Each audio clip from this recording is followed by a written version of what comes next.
Bonjour les amis, bienvenue dans le test du Sony Xperia XZ3. Premièrement, on va parler du design. Alors c'est un mobile à l'écran incurvé des deux côtés, comme les Galaxy S6 Edge, S7 Edge, S8 etc. Il a un dos tout en verre avec un capteur de 19 mégapixels et un lecteur d'empreintes digitales. Le dos tout en verre, il est hyper glissant. D'ailleurs, vous voyez, le portable a été cassé parce que le dos est hyper glissant. Le design est joli, mais c'est pas réussi au niveau de la fonctionnalité puisque en fait, c'est quasiment certain qu'un jour il va nous tomber des mains. C'est vraiment très très glissant, que ce soit à l'arrière ou à l'avant. Alors la fiche technique rapidement, on a de l'USB type C, donc ça c'est pas mal. On a une résolution de 19 mégapixels sur l'appareil photo, soit 3840 par 2160. On a un appareil frontal de 13 mégapixels. Donc on n'a qu'un seul module photo à l'arrière, c'est pas un triple photo comme les autres marques, etc. Alors que le portable est sorti le 5 octobre 2018 et que le P20 Pro est sorti le 6 avril 2018, soit 6 mois avant quasiment, et il avait 3 capteurs et celui-là n'en a qu'un seul de 19 mégapixels. Mais on y reviendra plus tard. Ce que j'avais envie de vous montrer, c'est le lecteur d'empreintes digitales. J'ai paramétré avec mon doigt, mais il est particulièrement mal placé.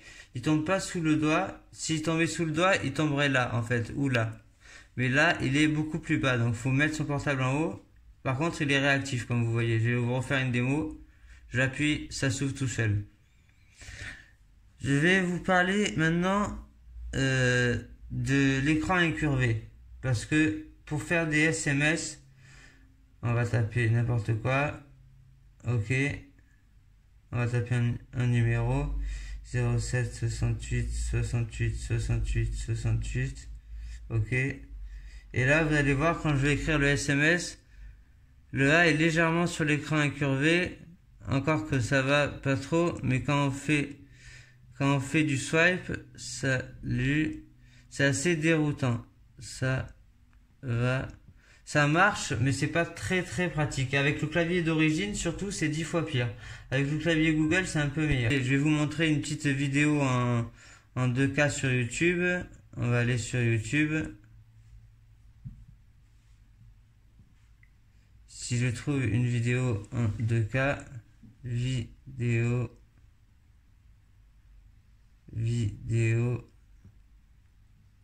2K.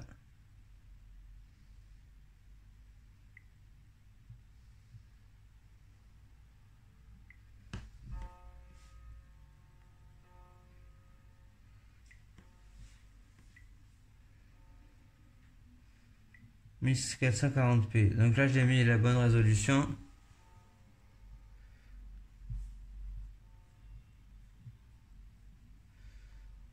On va directement avancer dans la vidéo.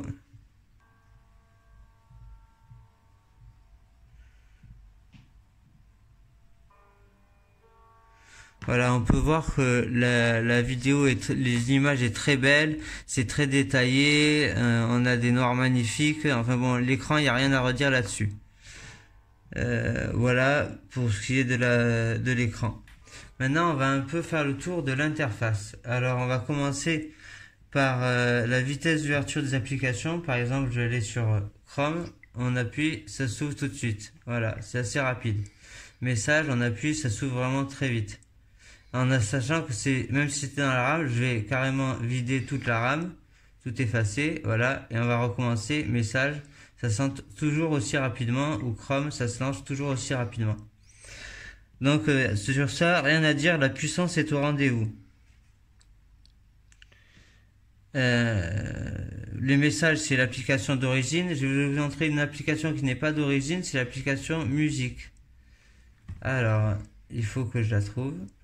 Déjà, elle est là, voilà. Votre musique dans le cloud. Il vous propose d'avoir la musique dans le cloud. Ok, on va laisser. Ça ressemble à ça. On dirait vraiment, c'est exactement la même interface que Play Music au final. À part que là, on a les albums. Voilà, on peut naviguer en album comme ça, ou chansons, ou artistes. Vous voyez qu'à cause de l'écran incurvé, des fois il y a des choses qu'on peut pas faire, quoi. Donc voilà, pour la partie musique. Ça se présente comme ça. Pour la partie photo, je vous ferai un test séparé où je montrerai vraiment les photos prises par le mobile, les vidéos prises par le mobile et ce que je pense de la partie photo. Voilà, ce sera dans une prochaine vidéo très rapidement.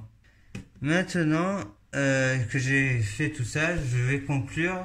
Alors c'est un portable qui est bon dans l'ensemble parce il est rapide, donc fluide, puissant et que la 4G marche très bien, etc.